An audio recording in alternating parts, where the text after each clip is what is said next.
खबरों के माध्यम से हमसे जुड़े रहने के लिए YouTube पर हमारे चैनल को सब्सक्राइब करें और बेल आइकन को दबाकर घंटी बजाएं। अब बिहार के तारापुर और कुशेश्वर स्थान में विधानसभा उपचुनाव होने जा रहा है। 30 तारीख को वहाँ वोटिंग है। चुनाव प्रचार अभियान समाप्त हो चुका है और सभी नेता अपने अपने क्षेत्र में जा चुके हैं। चुनाव तारापुर और कुशेश्वर स्थान में है, लेकिन गहमागहमी पूरे बिहार में है। पूरे बिहार की जनता की निगाहें तारापुर और कुशेश्वर स्थान विधानसभा क्षेत्र पर है। अभी हम जमालपुर विधानसभा क्षेत्र के जगदीशपुर गांव में हैं।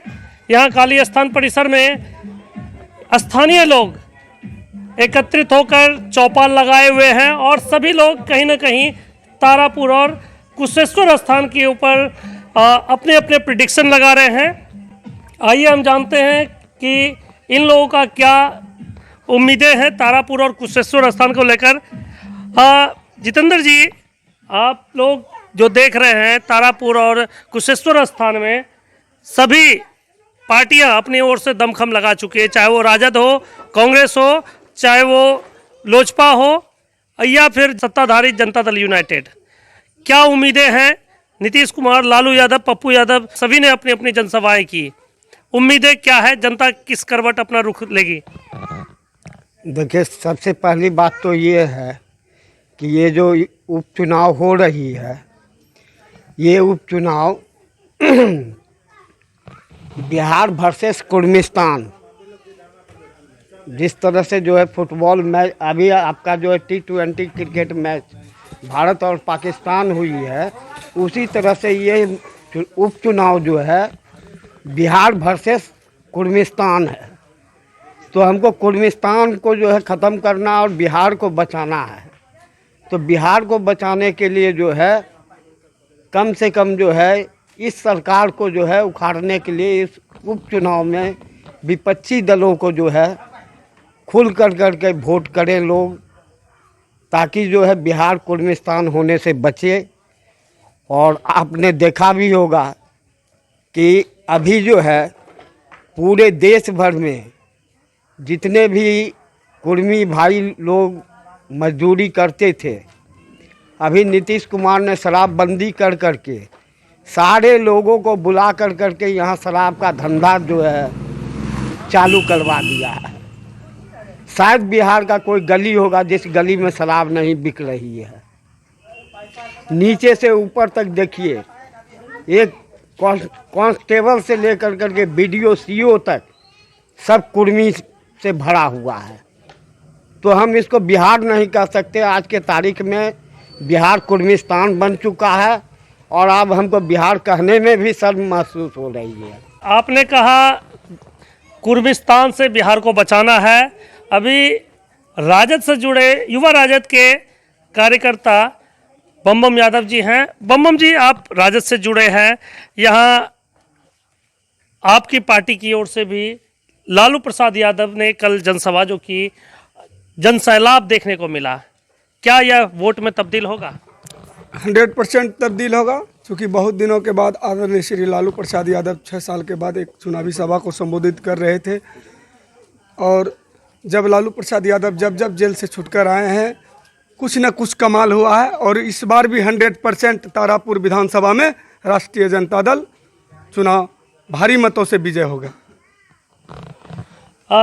क्या उम्मीदें हैं अगर तारापुर और कुशेश्वर स्थान का जो अगर चुनाव में रिजल्ट राजद के पक्ष में आता है तो क्या सरकार बदलेगी?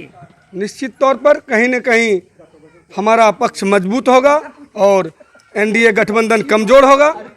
और उसके बाद जो है, चूँकि तारापुर में विकास के नाम पर वोट मांगा जा रहा था और देख ही रहे हैं तारापुर में क्या विकास हुआ है। लगातार वहाँ पर जो है 2 बार से, एक बार नीता चौधरी चुनाव जीती, उसके बाद जो है मेवालाल चौधरी का निधन के बाद जो है ये सीट खाली हुआ है। और उपचुनाव जो हो रहा है, हम लोग उपचुनाव के पहले जो है विधानसभा चुनाव 2020 में हुई, काफ़ी कम अंतर से चुनाव हम हारे। और चुनाव हारने का भी वजह था कि आपसी अंतर कला कहीं न कहीं था ही। आप लोग मीडिया बंधु खुलेआम जान रहे थे। और उसके बाद हम लोगों के पक्ष वहाँ पर विरोध में 1-2 प्रत्याशी आ गए थे, जैसे में कि ये यादव दो दो उम्मीदवार यादव कहा गया था, जिसमें कि वोटों का कुछ न कुछ विभाजन तो हुआ ही। कहीं न कहीं वोटों का बिखराव हुआ। तारापुर पिछले विधानसभा चुनाव में वोटों का जो बिखराव हुआ, जिसका परिणाम हुआ कि राजद को वहां हार का सामना करना पड़ा। युवा राजद के जिला मीडिया प्रभारी सुभाष वर्मा जी हैं। सुभाष जी, इस बार भी कहीं ना कहीं राजद और कांग्रेस अलग अलग चुनाव लड़ रही है, कहीं ना कहीं महागठबंधन में बिखराव आ गया है। क्या इसका नकारात्मक प्रभाव वहां पे देखने को मिलेगा तारापुर और कुशेश्वर स्थान में? ऐसा कोई प्रभाव वहाँ देखने के लिए नहीं मिलेगा, क्योंकि राष्ट्रीय जनता दल पूरा युवा एक साथ एकत्र हो चुके हैं, जो तारापुर के साथ साथ बिहार के साथ साथ पूरा भारतवर्ष में देखा जा रहा है। क्योंकि अब युवा जो है वो सच्चाई के राह पे चलना पसंद कर रहा है। ये ढकोसलाबाजी के सरकार के और उसके चंगुल में फंसना नहीं चाहता है। हमारे बीच चंदन पासवान जी है, all India railway act apprentice association के राष्ट्रीय अध्यक्ष भी हैं। चंदन जी, पॉलिटिकल पार्टी से अलग हटकर आप एक युवाओं का आप नेतृत्व करते हैं, बेरोजगार युवाओं के हक की लड़ाई लड़ते हैं। बेरोजगार युवाओं का क्या मांग है और क्या सरकार के पक्ष में बेरोजगार युवा वोट देंगे या सरकार के विरोध में जाएंगे? देखिए, सबसे पहले तो हम ये बता देते, ये जो बिहार का जो चुनाव है, तेजस्वी यादव जी नहीं लड़ रहे हैं, और न राजद लड़ रही है और न तो जदयू लड़ रही है। यहाँ पर बिहार का एक एक युवा अपना भविष्य को लेकर के लड़ाई लड़ रहे हैं, और ये निश्चित है वर्तमान की जो केंद्र और डबल इंजन की सरकार बिहार की है, वो युवा उससे नाराज़ है।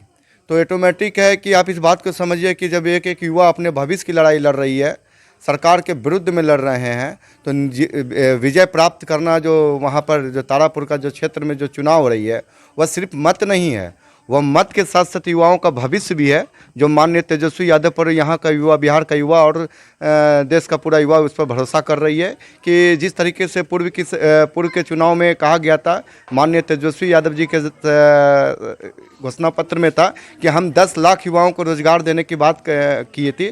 तो उसी एजेंडा के साथ में भाजपा ने फिर वापस के जो सरकार के जो इस एजेंडा को गलत ठहरा रहे थे कि 10 लाख युवाओं को रोजगार कहाँ से देंगे तेजस्वी यादव जी, लेकिन ठीक वहीं भाजपा सरकार ने कहा कि हमारी सरकार बनती है तो 20 लाख लोगों को रोजगार देने की बात करने लगे। सोचिए कि एक तरफ 10 लाख रोजगार कहाँ से देंगे, वही जवाब पूछती है और वही कहती है कि हम 20 लाख बिहार में रोजगार देंगे।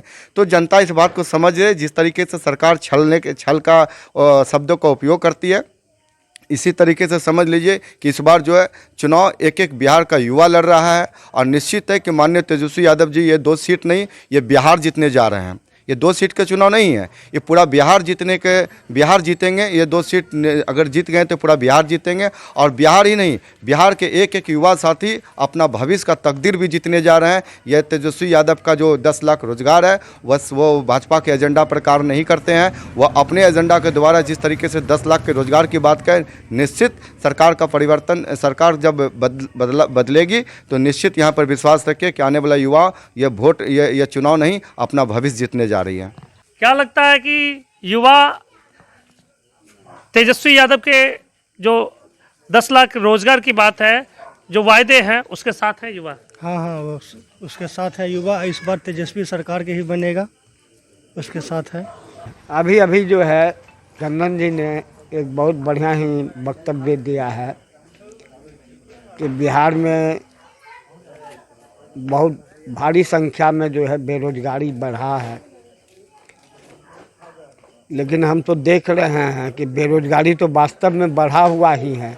उद्योग धंधा सारा चौपट है, व्यवसाय बिहार का चौपट है, सड़क की हालत बेहाल है, कहीं कुछ जो है दिखाई नहीं दे रहा है।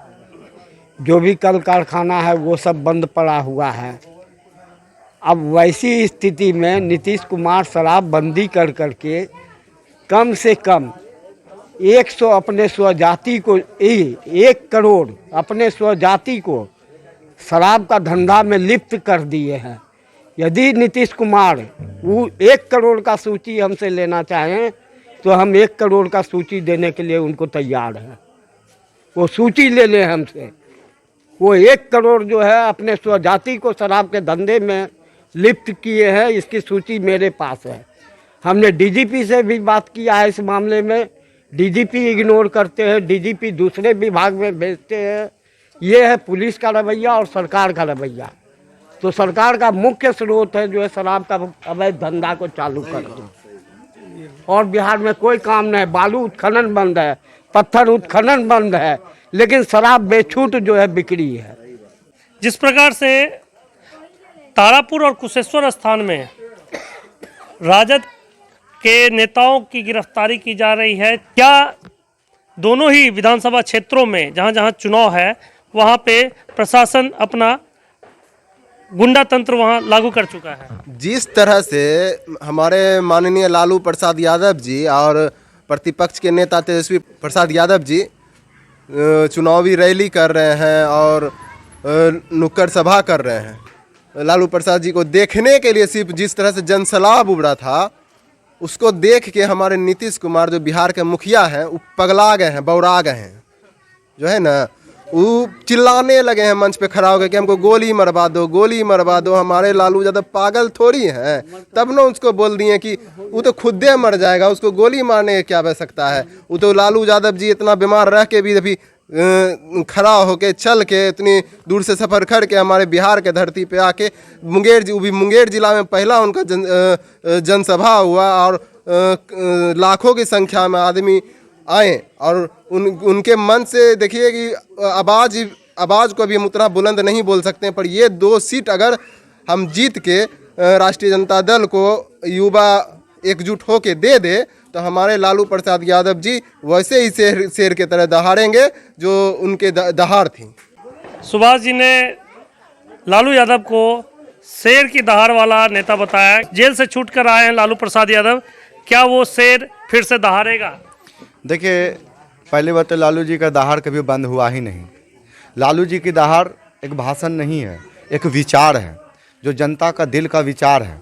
उनका आवाज़ जनता का दिलों का विचार है और जनता का दिल का विचार कभी कोई बंद नहीं कर सकता। इस बात का लोगों को समझना चाहिए।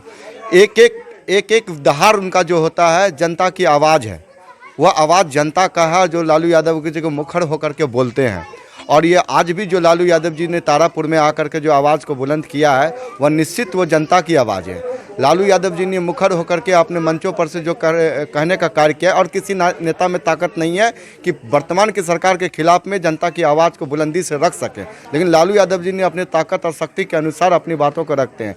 महंगाई का चोट किसको नहीं है, बेरोजगारी का चोट किसको नहीं है? क्या महंगाई जो एक समय था जबकि यही स्मृति ईरानी चूड़ी भेजा करती थी माननीय मनमोहन सिंह जी को, आज वही आवाज़ को लड़ाई लड़ने के लिए लालू यादव जी ने कहा कि महंगाई बेरोजगारी चरम पर है, इसकी भी अब लड़ाई लड़ी जाएगी। अब देखिए, लालू यादव जी ने आज मंच पर से एक अच्छा कहा है, कुत्ते बिल्ली का भी गिनती होता है, पेड़ पौधा मछली तछली सब का गिनती हो जाता है, जो चीज़ का गिनने का नहीं वो चीज़ का गिनती हो जाता है।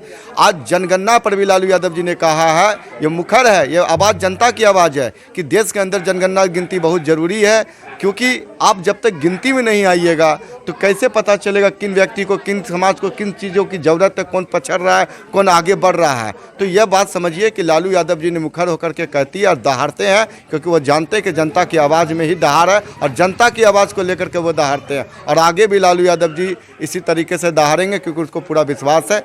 बोली तो उस नेता का बंद होता है जिसका जनता का साथ छूटने लगता है, और लालू यादव की आवाज़ तो जनता से मिलता है। तो लालू यादव जी आगे भी दहाड़ेंगे, क्योंकि आगे भी जनता का प्यार उनको मिलने वाला है और आगे मिलता है, मिलते ही रहेगा। अगर युवा कुछ संघर्ष के तहत अपना बात को रखना चाहता है, धरना प्रदर्शन करता है या कुछ भी उस टाइप का करता है, कुपोषित प्रशासन द्वारा उसे पिटवाया जाता है, इसका हम लोग घोर निंदा करते हैं। अगर ऐसा रवैया रहा तो युवा साथी द्वारा, युवा जनता द्वारा कहीं प्रशासन पिटा ना जाए। इसको हम बार बार दोहरा रहे हैं इसलिए क्योंकि युवा एकदम परेशान हो चुका है, त्रस्त हो चुका है, और बिहार का जनता और बिहार का जितना भी महिला पुरुष भाई बहन जो भी है, उस गंजेरी मुखिया जो है हमारे नीतीश कुमार से तबाह हो गया है। अगर इस तरह का घटना हुआ तो पक्का जो है ना यहाँ से लेके और पहला जो है कार्रवाई करने वाला मुंगेर जिला का युवा जनता होगा और खास करके जमालपुर का तो जरूर होगा। राष्ट्रीय Janata Dal A to Z की पार्टी है। हमारे राजद सुप्रीमो लालू प्रसाद यादव जी ने उस दिन खुले मंच से कहा कि हम सामाजिक न्याय के योद्धा इसलिए कहलाएं कि जातिवाद से ऊपर उठकर तारापुर की धरती पर जो इस बार जो चुनाव होने जा रहा है ये जातिवाद से ऊपर उठकर होगा और भारी बहुमत से विजय होंगे हमारे अरुण शाह। इसीलिए वहाँ पर जाति समीकरण को छोड़ करके अलग से अरुण शाह जी को उम्मीदवार बनाया गया। ये आज़ादी के बाद पहली बार है कि तारापुर के धरती पर जो है ये श्री कृष्ण सिंह का है धरती है। यहाँ पर बहुत से ऐसे उम्मीदवार जीत के गए जो कि विधानसभा से लेकर के पार्लियामेंट तक तहलका मचाया है। इसलिए इस धरती पर जो है अरुण शाह को इस बार उम्मीदवार बनाया गया और अरुण शाह भारी बहुमत से विजय होंगे। देखिए, इस बार तो तेजस्वी के ही सरकार बनना चाहिए था, लेकिन जनता भी उसी को ही चुना था, लेकिन नीतीश कुमार गलती से जो है इसका सरकार बन गया। बहुत ही बढ़िया बात आपने कहा कि ये युवाओं का चुनाव है, युवा बेरोजगारों का चुनाव है और ये बिहार ही नहीं युवाओं की तकदीर बदलने वाली ये चुनाव है। चुनाव चाहे तारापुर और कुशेश्वर स्थान में हो, लेकिन इसकी गूंज आसपास के विधानसभा क्षेत्रों में भी देखने को मिल रही है। बिहार के लगभग हर क्षेत्र में ऐसा ही माहौल है, चाहे युवा हो चाहे किसान हो, सभी लोग सरकार से परेशान है, महंगाई से परेशान है और इसी के आधार पर सभी लोगों की निगाहें तारापुर और कुशेश्वर स्थान पर लगी हुई है।